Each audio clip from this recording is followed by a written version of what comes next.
My name is Ricardo. I'm the CEO of PHC Software. We are a management software company with 30 years. I'm very glad that Miguel invited me to talk because I really like to share these kind of practices. And today we will talk about the dark side. The dark side meaning the mistakes that we in my company, and I see a lot of companies doing, the mistakes that we do every day that we shouldn't do. So today I will be talking about management mistakes. Why is this so important? Why do I find this so important? Nowadays, we have this new power of the customer. Nowadays, the customer is well informed. He knows you and you knows your competitors. And mainly, he can shift from you to another competitor with very easy. It's very easy to change suppliers, to change to another product. So with this power of the customer, we have to be much more conscious that any mistake in the customer experience could cost us the customer. This is a new reality that every company has to bear in mind. The second most thing that it's most important to think about this is what brought many companies today to what they are today. It's not what will be needed going forward. The world is changing at a faster pace. And the third, but not the least, there are so many forces nowadays trying to take the customers from us. Nowadays in my area, which is tech, it's the new competition of talent. It's here, so we have to be so conscious about customer experience, but even more conscious nowadays about the employee experience. We still do a lot of mistakes every day.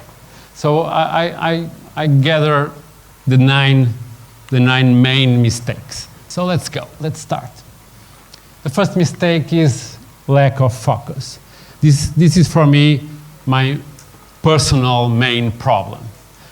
We have so many things distracting us today, so many devices, the phone with all the social network, the customers with so many touch points, the employees with so many needs and so many opinions.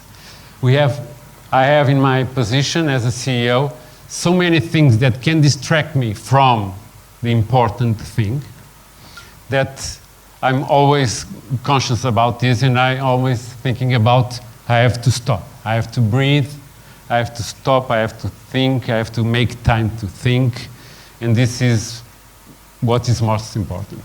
I see a lot of people that goes with the flow, and suddenly when he looks at what is happening, it's not good. So my advice here is stop, resist the temptation of trying to do everything all the time. The second main mistake is, in many companies I see this, if you have a problem, schedule a meeting. Or send an email too, but if the email doesn't work, schedule a meeting. So we see meetings with people that shouldn't be there. We see meetings with people that are not prepared. We see meetings that don't start on time and don't end on time. All these kind of mistakes make meetings awful. People, by definition, don't like meetings. But I love meetings because we can do things in meetings that we cannot do by email or by anything else. So we have to take very care about how do we prepare for meetings. We should have everybody informed of the agenda so that people can be prepared and that people can have a voice in the meeting. We should have people someone moderating the meeting so that the meeting starts and ends on time. Third most common mistake is the silly KPIs. I love KPIs. I love measuring things because you don't manage what you don't measure. You don't manage what you don't measure. I repeat this every day to my team and to all my colleagues, because if you don't measure, you're just running by feeling. The problem is, and the mistake that I see many times is, you start measuring everything. You start measuring things that don't bring value. In marketing, we talk a lot about the vanity metrics. When you measure the hits on your site, only the hits on your site doesn't mean much. The hits that generated a lead means much more. The fourth, sometimes I say this, that with the lack of focus, we tend to go and thinking that enough is good enough. And I really nowadays in this new economy to survive those three challenges that I talked in the beginning, enough is not good enough nowadays. If you go with sufficient, if you go with not all the details cared, if you give the customer experience an headache and not an harmony in all the experience, you will lose customers. The five, it's what I call the blinding ego, which is as you go up in your hierarchy or you go up in your business, people will tell you less and less the truth about what you are doing. For many reasons, people don't like to confront you, people don't like to tell you that you are wrong, and in my position, I really feel it this way. There is a professor from MIT, which Rita McGrath, that she says a phrase that I love. The answers are not in the building. Inside your company, people have an agenda with you. So you must be very careful. You have to go out. You have to seek for feedback. You have to talk with customers. You have to talk directly with your employees. You have to search for feedback. Okay, let's go to the sixth. I love this phrase from Einstein. Einstein said that the definition of insanity, it's doing the same things over and over and expecting different results. Sometimes when, in my company, we do a yearly plan, like most companies, and the salespeople usually came with a lot of projections on sales. If they are optimistic, which is rare, but if they are optimistic, they came with a lot of sales of one product. But when I asked them, but what are we doing? We are just changing a price here or doing something like that. Well, but we already tried that, and the sales are like that. So sometimes people get this illusion that changing a small thing will get large results, and this is a mistake that I see a lot of times. Okay, seventh. Now, as I told you, that mainly in my area, but in the future in all areas, the real good talent is rare.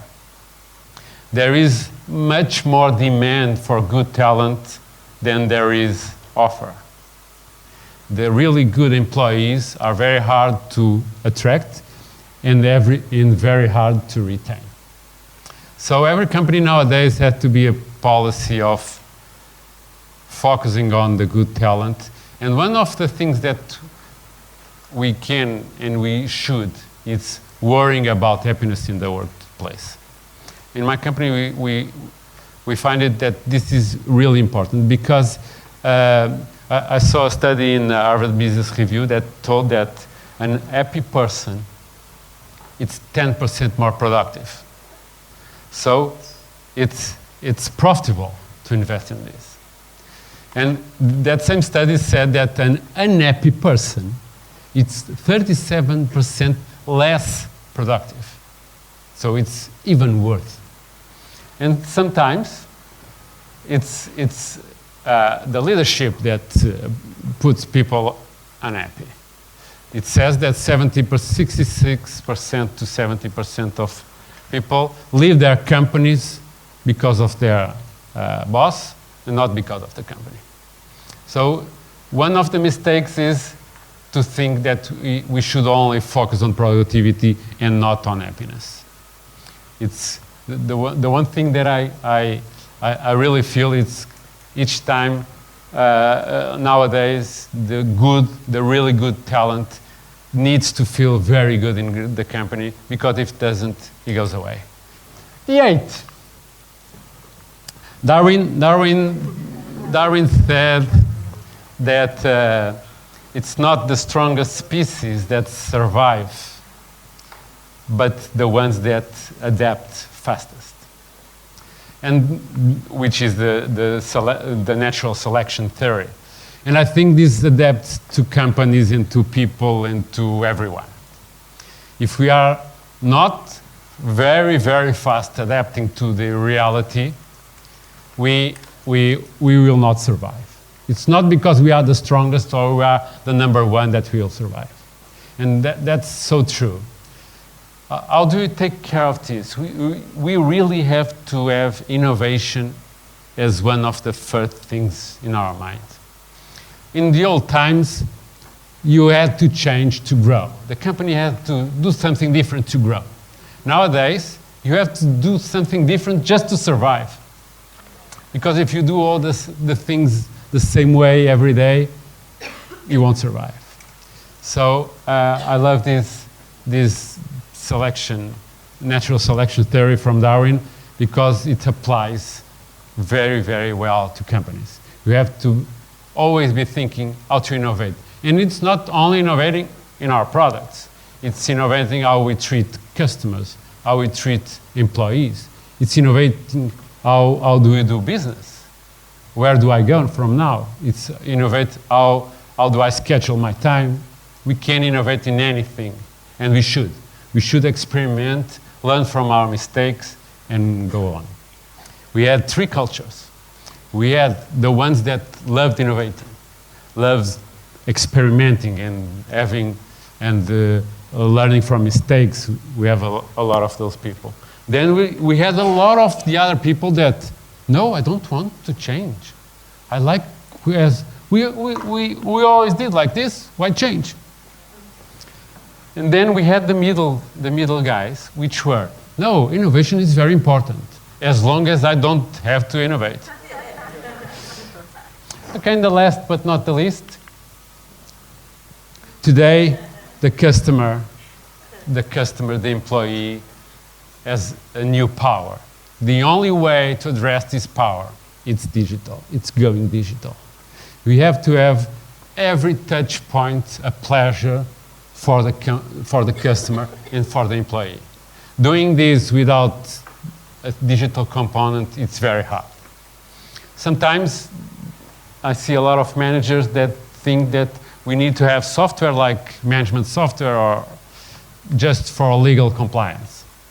Well, it's important. Legal compliance nowadays, it's ever more important. But sometimes the companies have a lot of software that they don't use. Or they have a business model where software doesn't play. And then they are surprised to learn that a competitor came with a new offering based on a digital nervous system that took our customers away, like the taxis and the Uber. That will happen to everyone. This is one of the things that the world will change. The world will not be like it was until now. So one of the common mistakes that I see is, well, the software is not that important. Well, I sell software, so I think it's important, of course. Well, these were the 9 common mistakes. I have about 40 more, but I don't want to bore you. So we will end here. Lead like a Jedi, don't just manage. And please learn from other people's mistakes. Thank you very much.